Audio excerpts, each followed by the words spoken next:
Hey, giving everyone an update of where I am and what I've got going on here. I put a video up quite a while back about this console that I had purchased. Like I think I had mentioned before, I purchased it from Big D's Broadcast Exchange in Indiana. I'm in the south suburbs of Chicago, and I actually, have audio running through it right now. So I'm just building an online radio station for fun. But I'll give you a little tour. I'm not done, so please excuse. I have some mess going on, and I'm by far not completely done. But so I have that's actually going to be a voice tracking mic. I'm going to use that specifically for voice tracking. Should I want to voice track? I have a couple monitors. This is for my computer number one, actually, and computer number two is my here. That's actually my automation system, which I'm running a digital JukeBox. This still is the demo. I'm going to purchase it, though. I do like it, and I've already uploaded about 600 songs into it and queued them and got everything going the way I want. So it seems to be working well. I have these three channels. I have channel 1, 2, and 3. This is my audition channel, and for production, I can pull it up on my monitors. As you kind of see the walls, I really toyed around with what I was going to do with my acoustic treatment, and I want to do something that wasn't so destructive to the room, because this is just a bedroom in a house, in my house. So, but after some research and talking to people and sniffing around, I have found out that moving blankets work unbelievably well. And several friends that I have made and I have that are in voiceover, I have actually kind of helped them fix issues with their booth and stuff like that, their home studios with moving blankets, and they've worked extremely well. My acoustic treatment for this room cost me about $100. At the top, you can see there's a rod that goes from wall to wall. I have 4 of them. IKEA. I think they were $12 a piece or something like that. The rings that came with them were just a couple dollars more, and I didn't like the mounting brackets that they had, so I went to the home store and I bought like a coat hook almost, but it was just kind of a decorative coat hook. It was, that it was a little more sturdy and got me closer to the wall. It really worked out well and easy to go up and easy to come down. And I've kind of put some that acoustic foam up there, as you see, like that behind there. And then back here, I've kind of used it as trim to cover that up. Over the top of this, I just hung some burlap, just a tan burlap. It looked better than the blanket. I'm also gonna finish the room around there. But problems I've run into, I've done a lot of. I literally knew nothing about wiring this console when I started, and now I can crimp Molex pins fast, and I crank them out. Soldering XLR connectors, and I can solder beautiful now. I can really do it well. I've literally done all the work in here myself. I was able to reach out to people. Facebook has been an unbelievable resource for me. Facebook, I needed an extra mic tower, and someone was cool enough to actually send me one. So this is my on-air mic. Problems I've had, this channel here needs to be rebuilt. Audition just went out in this one, so I switched it out. Thankfully, it's a 26-channel board. I don't need all of it. So these two actually need to be rebuilt. And that one, there's a guy in California. If you're a PR&E guy, or if you're watching this, Scotty Rice, at some point next year, he will be building. I don't need all 4 mics right now. I will be getting them fixed. It's just, my automation system is pretty expensive, and I'm trying not to just absolutely hemorrhage cash to finish this up. So it's on the plan. It's just not absolutely necessary at the moment. So I'm gonna hold off on that. But I do have 2 computers. like I said, my automation system is on a separate computer. That's all it's going to do is run the automation. I've made a couple of unbelievable contacts with guys that have home stream radio stations also, and they've been great. Man, people have been super good. And it's now me putting pictures on Facebook and doing other things. I've had a couple of people reach out to me as well that I've been able to pass off some information and do's and don'ts as to what I did wrong and where I made mistakes and what I could do different. I have a 360 system shortcut over here. I bought it thinking I was going to use it. It's hooked up. I don't know that I will.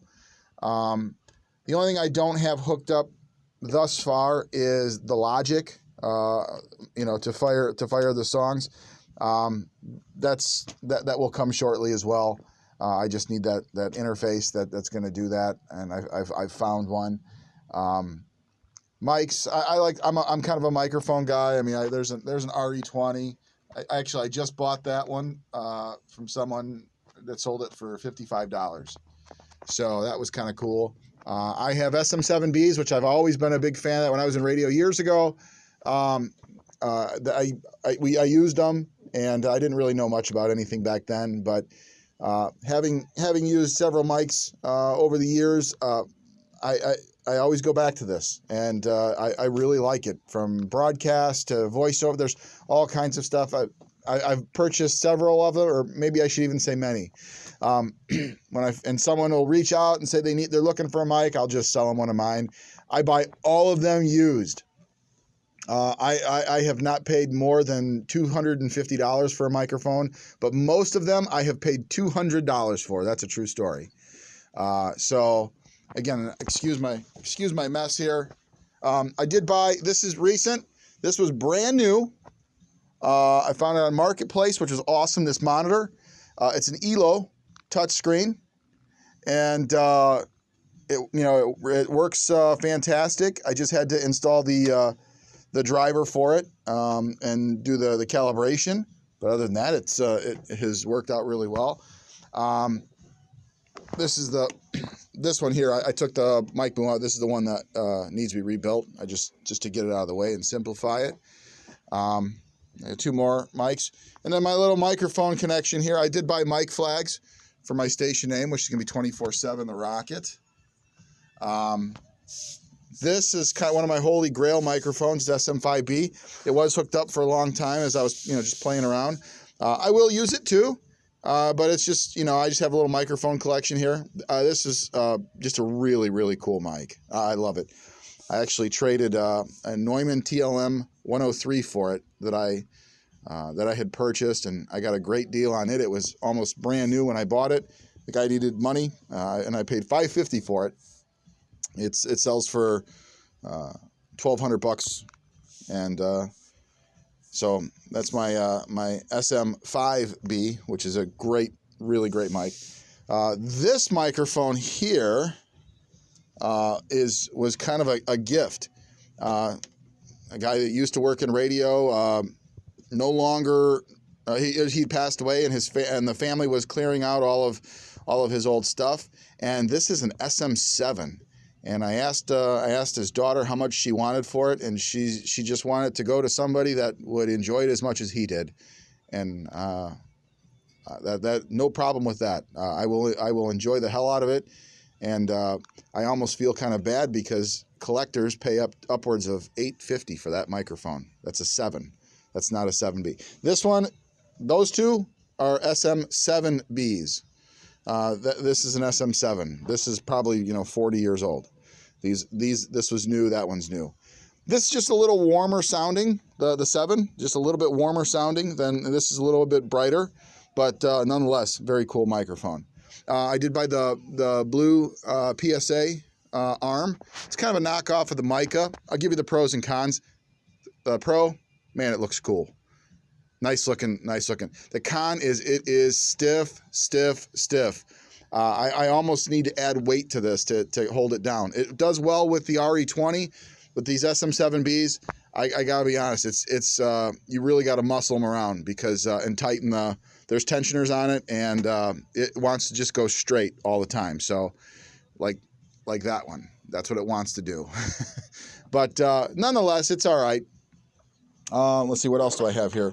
This is a vintage Unidyne SM57. You can tell by the paint and the fact that it says Unidyne on it. This is absolutely perfect, and it's just kind of one of my mics that I wouldn't get rid of that. Some guy was selling some stuff. I think I found that Marketplace also. $20. $20. And the same person sold me this one. This is a ribbon mic, a Shure ribbon mic. It does not have the little emblem there, but it does function perfectly. It is a great sounding microphone. It's a neat mic. So, and this one, I forget I can never remember what this one is. It's Shure 315. That's what it is. 315 ribbon mic. With that SM7 that she wanted to get rid of, that was her dad's, the guy that had passed away, also was an MD421, and this one came with it. It was also free, and it's in great condition. Sounds great. Years ago when I was on the radio down in Florida, this is the microphone. Not this one, but this microphone is what I used, and it's a good mic. It's all right. Originally, it was designed. Sennheiser designed that to be a tom mic, but it took off in the broadcast world and in the music world, for mic and drums, but and even vocal mic for recording. There's a few songs out there you've seen that they've already used. Here's my Super 55 Fat Boy. I have the original bag for this microphone. This was also part of an estate that someone got rid of. That was selling off all of Dad's or Grandpa's old stuff. I looked on some Shure documentation, this is not a 55A. This is just a 55. So this was the first generation of the Shure 55, and it is absolutely pristine. There is literally not a mark, scratch, anything. The silk on it is perfect. You can see the capsule in there is still shiny and beautiful. The springs are all intact. The mic, for its age, I mean, it sounds nasally like the old microphones did, but it's a 1938. And I paid $125 or $150 for it. And like I said, I still have the original bag. The guy said it had probably been in storage for anywhere from 30 to 50 years without it being touched. So very cool. But that's it. As I continued to work, I did, like I said, I wired everything myself. I have some processing. I'm going to end up getting some processing from just like, that's going to be a computer, a program that's going to be out. So I do have processing for here in the studio. My air processing. So we play some Billy Squier, but I'll have processing when I stream out as well. But at any rate, that's where I'm at. Please share, comment, and like if you would. Tell me what I've done wrong or or if anyone has any questions. I'm not the consummate professional. I'm just learning stuff as I go along. But I've had a lot of headaches here, but they've been good, and it's a labor of love. So anyway, hope you enjoy. We'll talk to you.